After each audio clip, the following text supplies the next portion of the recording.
Welcome to the Marconi Project, an oral history series of the Italian American Museum of Washington, D.C. In these interviews, we capture the memories and experiences of Italian immigrants and Italian Americans in the nation's capital. We are ready to hear your story. Good morning. Today is the 25th of August, 2024, and our interview is with Dario Zucchi. He's an individual who's had a very successful career as an entrepreneur in real estate, and during his retirement, dedicated himself in developing a new art form, combining painting with photography. As we will soon learn, his story is unlike any other interview we've done for this project. Dario is not your typical immigrant story, both in terms of what drove him to emigrate and what he achieved in his 45 years or so in Washington, D.C. area. My name is Ciro De Falco. I'm serving on the board of directors of Casa Italiana Social Cultural Center, which sponsors this Marconi Project, which is an effort to collect the life stories of Italian and Italian Americans who live in the Washington area in order to help future generations appreciate and learn from the experiences of these many people who've passed through this area. The Italian contribution to the nation's capital is not evident to the naked eye, because that contribution is embedded in the physical structure of the city, its beauty, and even in its culture. Not many people have heard, as they go through Washington, who was Filippo Mazzei, or who was Costantino Brumidi. Well, Filippo Mazzei helped Washington with his language in the Declaration of Independence. And Costantino Brumidi beautified the dome of the Capitol building and is known as the Michelangelo of Washington. The purpose of our museum, which is located here in Washington, D.C. on 3rd Street Northwest, is designed to eliminate these gaps in the knowledge of the Italian contribution to the development of Washington, D.C. area. Okay, so now we move to the interview of our guest today, Mr. Zucchi. Let's begin by telling us who you are, what your early life, and where you're from. My name is Dario Zucchi. I was born in 1938, long ago, in Milan. And I spent my first life in Milan. I grew up there. I went to school, to Liceo Classico with the Jesuits.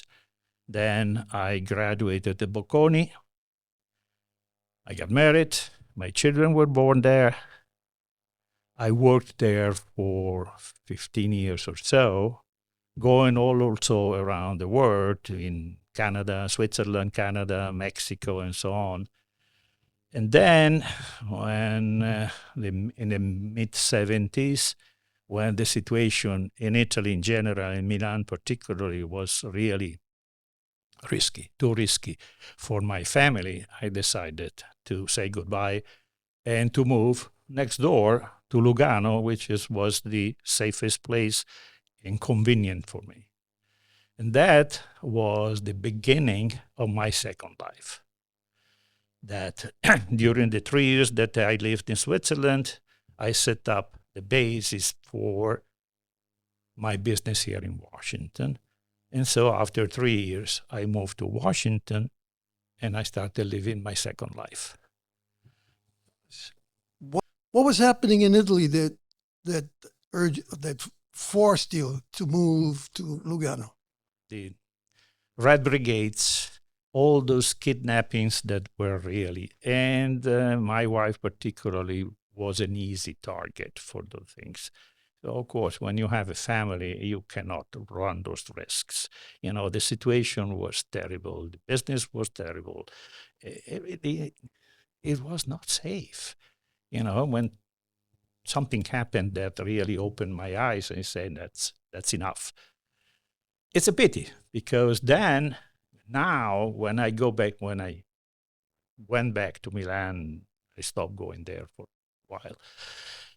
Now, Milan is a fantastic city. Italy, for a tourist, is magnificent.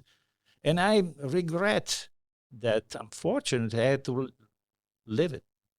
But, on the other hand, I am very thankful to those criminals because they gave me the kick to start my second life in this country, which has been fantastic. Sometimes there's always a silver lining around. Well, for the record, in the 70s, Italy was going through a social revolution and a political revolution. And you were referring, obviously, to the Brigate Rosse, who kidnapped a lot of the politicians, including the famous Aldo Moro. Was not only because the Brigate Rosse had the excuse of political motivation, but they triggered the imitation of plain criminals. They were doing the things for money. Sure. And so you don't want to do. I understand. Probably the many more people like yourselves who had to leave the country. It's the first time we interview anybody who had to leave for security reasons. Most people leave for political reasons, economic reasons, but you had to do it for security reasons. So you went to Switzerland, and what was your activity there? You had to leave your job in Italy. What? I was an individual entrepreneur. So in Switzerland, I set up the basis to start working again in this country. I had international experience while I was living there. But at the end of the day, I decided that if you have to drown in a big ocean rather than in a little pond. And so, let's say, United States. Fortunately, I had the opportunity to meet Giuseppe Cecchi, and with him, we set up a new business here, and that was very successful. So you went to Switzerland, and you met Cecchi where? Here or? We had a strange situation. I was looking for somebody running an activity. He was looking for somebody that could finance it. And that was an easy match.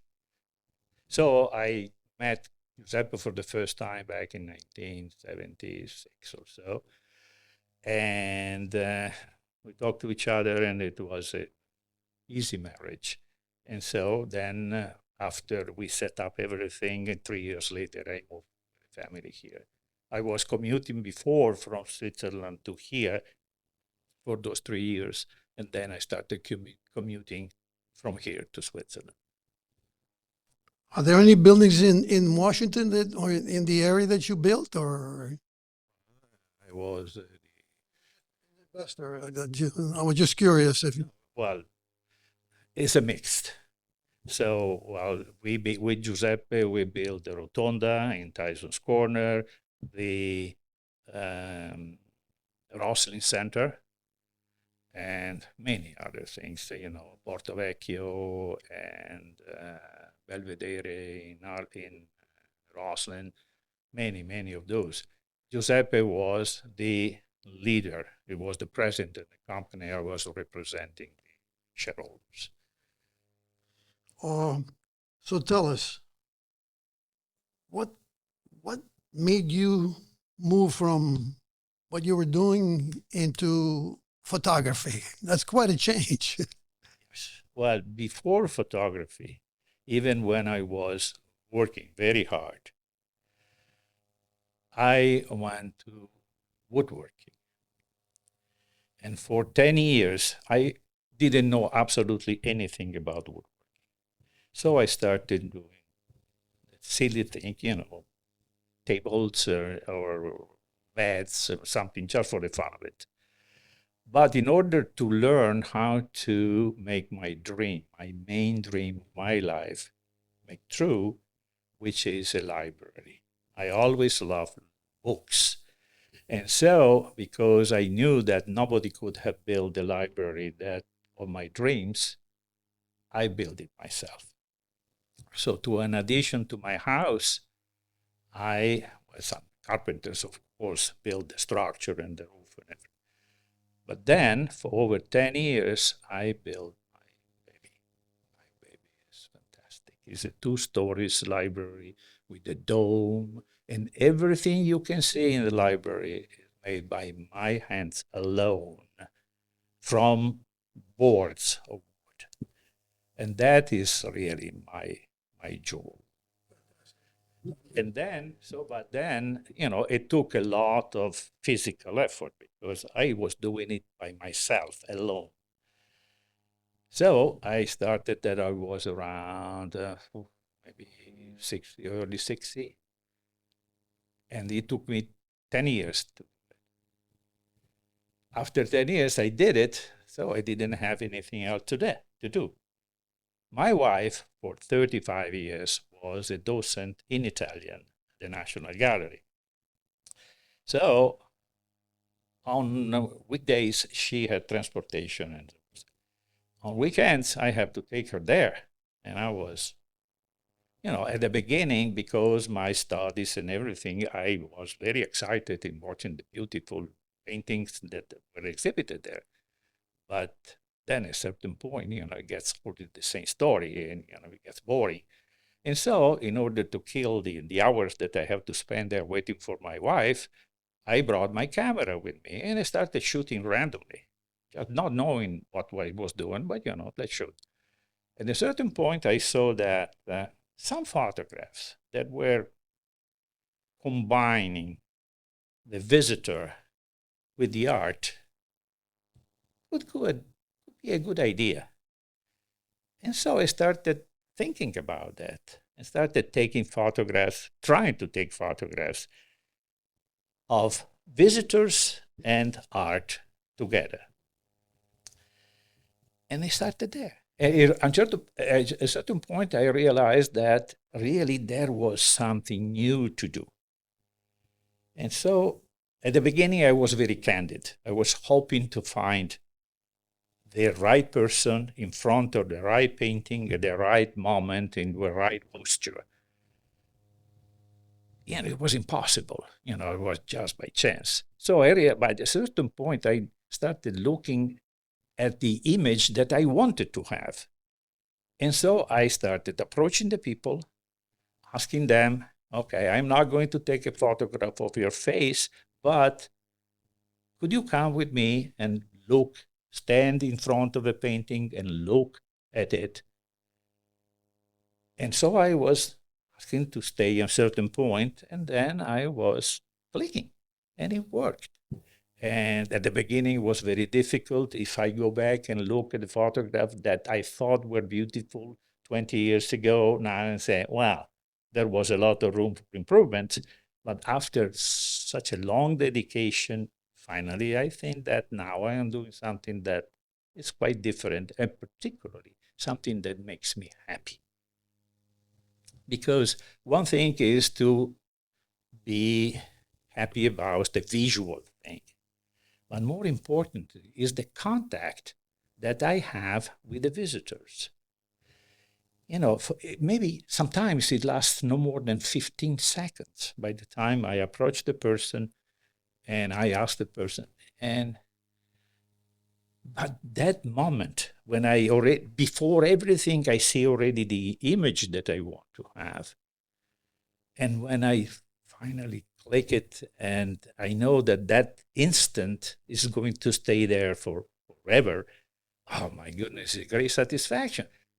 But also the satisfaction, the connection with the visitor, where you deal very intensely for 15 seconds with a stranger. Then he goes, I go, and that's it. Oh, it's fantastic. They've done this before. I mean, I'm just curious. It seems to me unique. I've never heard of anything. I've seen anybody doing the same thing. Photographs upstairs in one of the galleries. I know that someone in the back is looking around. It's upstairs. She wants to see them. Yeah, they're very nice. So it is a unique form of art. It's very interesting. Tell me, how did people react to say, "Oh, this guy wants to take my picture in front of this nice painting"? How do you explain? Is that this is the great advantage of being old and looking old. So now, first of all, they don't have to have any company them, right? They could do it right there, not like the interviewer. It's funny because I try to be as nice as I can, of course. Probably I don't look very threatening physically, and being old, and I approach the person with a smile. The first thing that is smiling is sacred. The smile is fundamental for life. So when they see this strange guy approaching and say, it's in general, there are very, very rare exceptions. But those people are interested. It's curious what's going on here. If you spend hours in a museum, you see beautiful things and everything. But, it's always the same thing.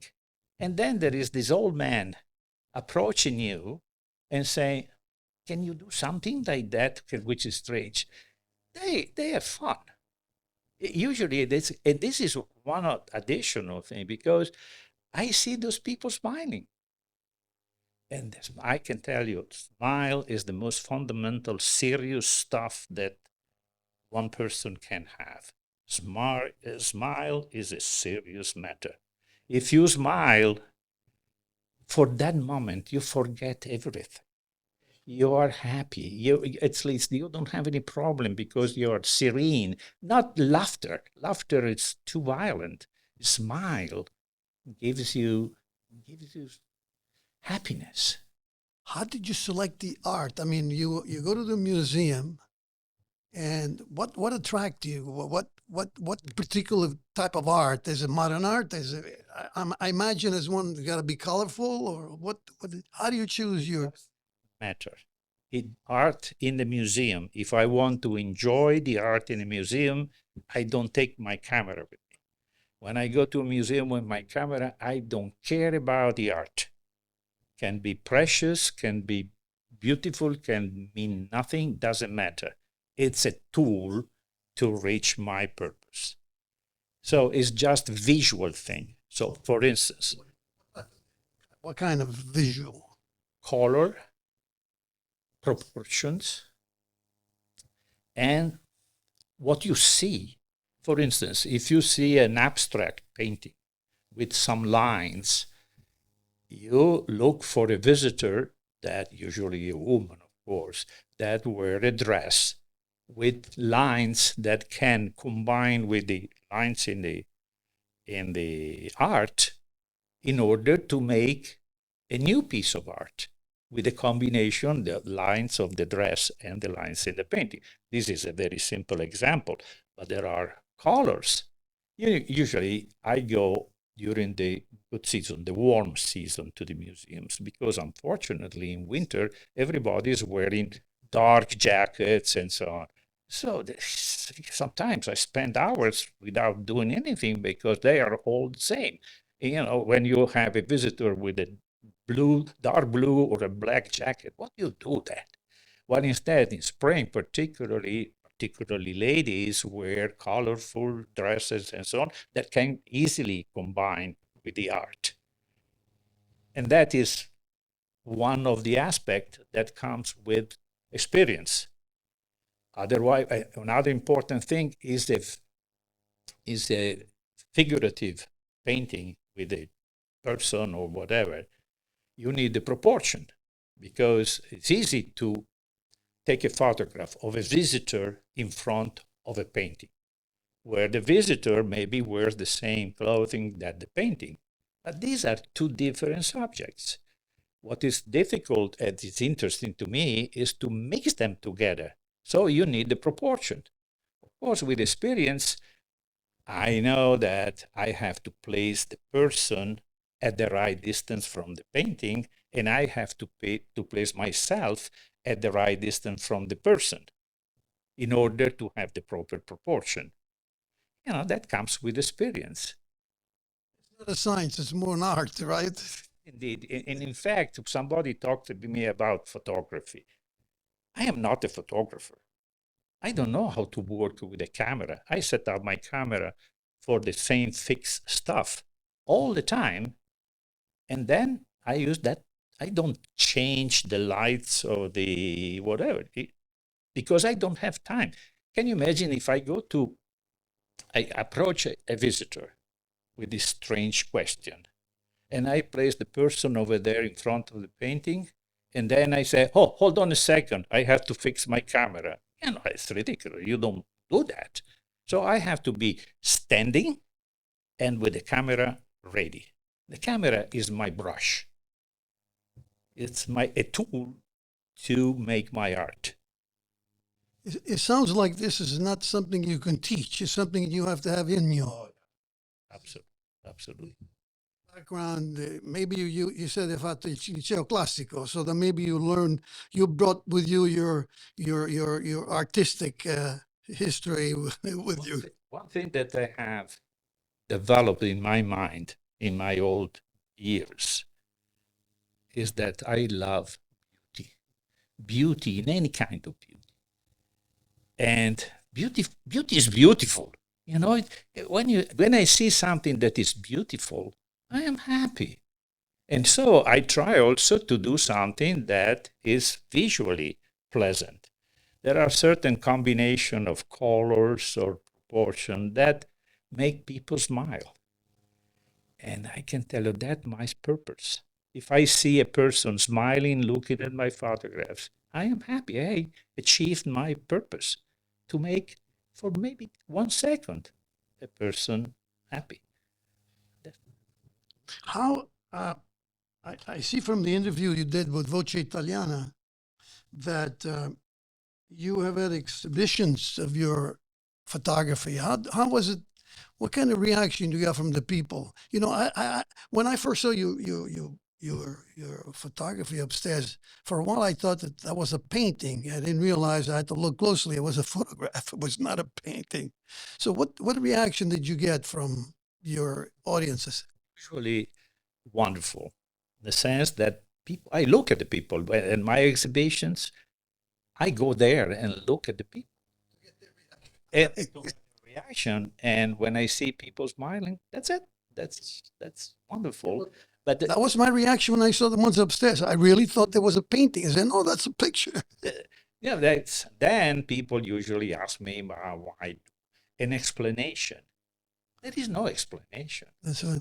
That triggers. You either you have it or you don't have it.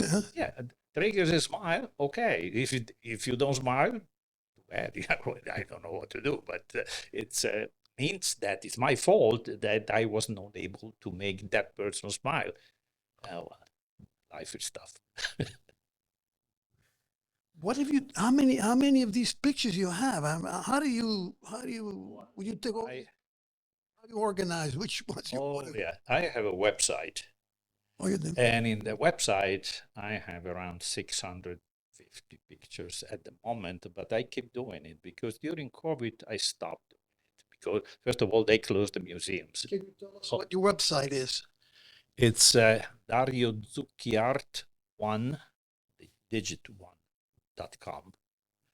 And then there are all my pictures. And if I go also separated by years, so if I go back and look at the first ones, I say, well, I wouldn't choose these ones. But, that is my history. This is what I've done. Now, recently, I think that I am doing something better. And I'm very happy. And during COVID, I stopped doing it. And for 3 years, practically, I didn't do anything. Recently, last year, I started going back to the museums. Of course, before I used to be there in a museum from the opening to when they kicked me out.